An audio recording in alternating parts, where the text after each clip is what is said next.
Everybody wants to come and make a deal, and we're working with a lot of different countries, and it's all going to work out very well. I think it's going to work out really very well. We think we're in very good shape. We think we're doing very well. Again, there'll be a transition cost and transition problems, but in the end, it's going to be a beautiful thing. President Trump there saying he thinks it is going to work out, but he was asked if he's been in touch with President Xi of China, because of course now the cumulative tariffs on China are at 145%. He wouldn't answer. He just said he thinks it is going to work out. But that was a long cabinet meeting, and there are many things certainly to fact check here. Yeah, a lot of adulation and praise from cabinet members for the president. A lot to fact check as well.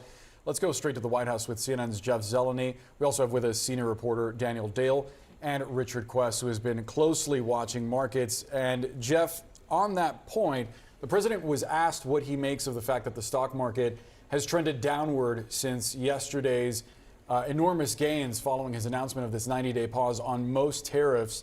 The president there is saying that he hasn't been watching the market today.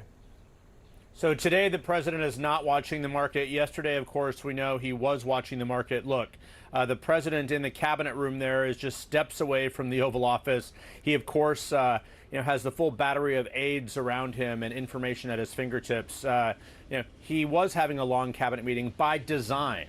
This is something that was on the agenda today, so the president can be meeting with his advisors, but so he perhaps would not have to be watching the market bit by bit, but he's very aware of what is going on in the market. There is no doubt about that. But the reality here is we can always put to bed the question, is the president watching the market? Yes, he is. The bond market as well. But I thought the Treasury Secretary, when he was asked that direct question about the market today, his response was quite interesting. Let's watch. As we go through the queue and settle with these countries who are going to bring us their best offers, we will end up in a place of great certainty over the next 90 days on tariffs. We had very good inflation numbers today.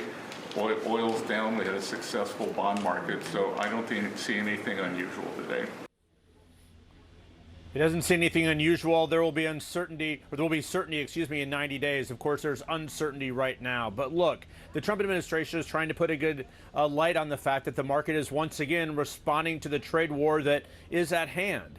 Never mind the one that has been set aside, but the reality here is that the U.S. and China are on the brink of a very significant and serious trade war. So that is what the market is doing. But by and large, otherwise in the cabinet meeting, we did see Elon Musk literally sitting at the table there. It's the first time we have seen him in public, of course, since all this ended. We know very clear what side he was on in this whole discussion over trade. He thought the Peter Navarro side of things pushing for sweeping tariffs was wrong. So Elon Musk clearly back at the table here, but otherwise it clearly was a moment for the president to be built up a bit, if you will, pumped up a bit by his staff by saying how great things are, even as we know there are many challenges afoot in the markets and otherwise.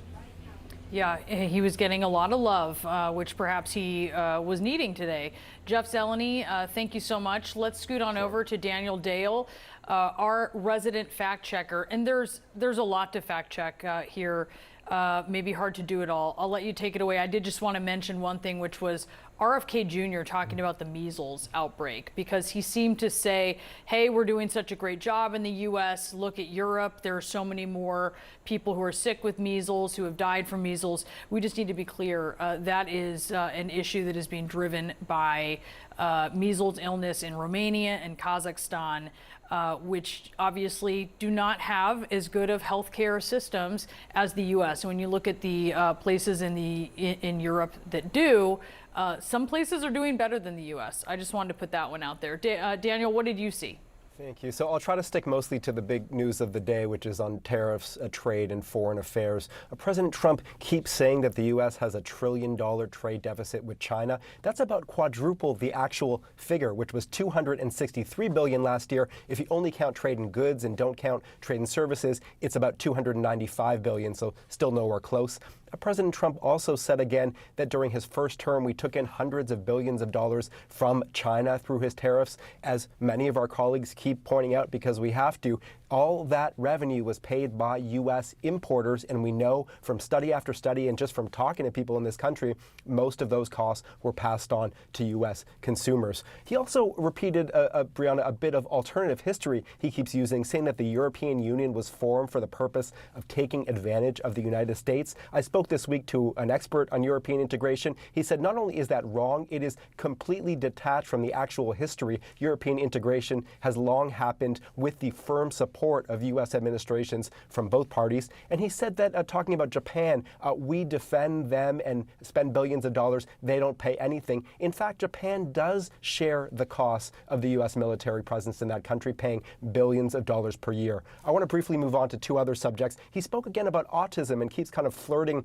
with this debunk conspiracy theory that childhood vaccines cause autism, saying that something artificial had to have caused the increase in diagnoses over recent decades, and said maybe it's a shot. That is debunked. It is not a shot.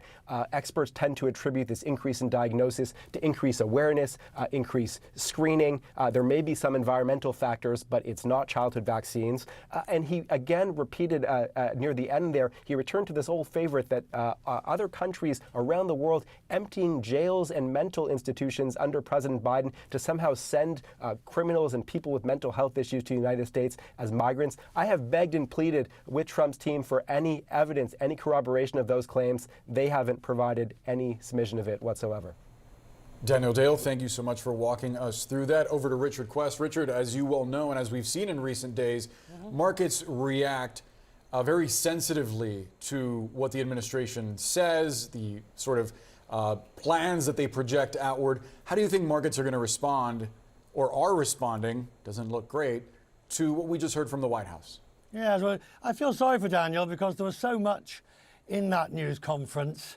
I prefer the old journalist's joke, why let the facts get in the way of a good story, which, if you know what I mean, because there was just too much there that was either half-truth, partial truth, not even on the reservation of truth or reality to actually dissect. So we have to look at the markets and ask, what are they seeing?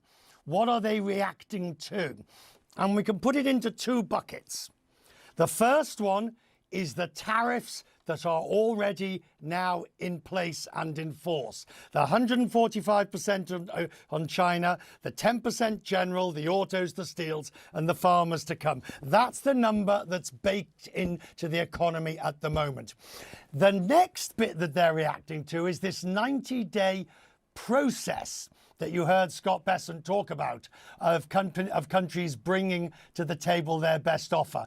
And this, to a large extent, is the most optimistic part about it, because this is the part, if the administration gets right, they will rebalance trade in the US favor, which is what needs to be done. So that is a tempering, if you will, on the market.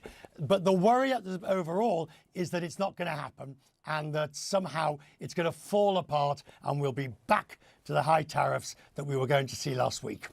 And we're still facing high tariffs right now. I think that's what we need to remind people of, Richard. Like, at this moment in time, the U.S. has this protectionist posture, the likes of which, even without going to, what was it, nuclear winter, I think is what Bill Ackman described it as, or something similar to that.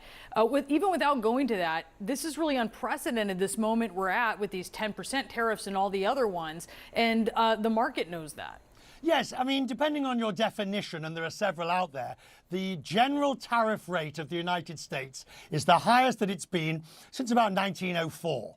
So we've never had 1904 to 1918. We've never had this level of tariff from the US in recent memory. And that's what you're seeing baked into the number. The 10%, I keep banging on about this, the 10% general tariff, the low floor, the floor, if you will, that the president announced yesterday, is 3 times higher than the previous average. The US average tariff against the world was 2.5% until yesterday. Now it is 10%. That is 3 times as much. If you add in China, which is 14% of imports, and by the way, you know, you want to talk about a level of amateurishness.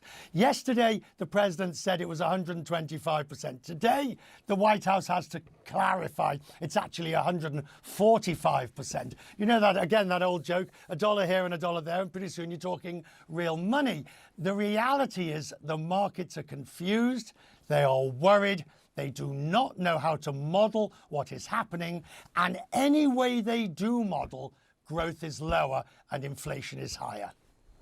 Richard Quest, always appreciate the analysis. Thank you so much.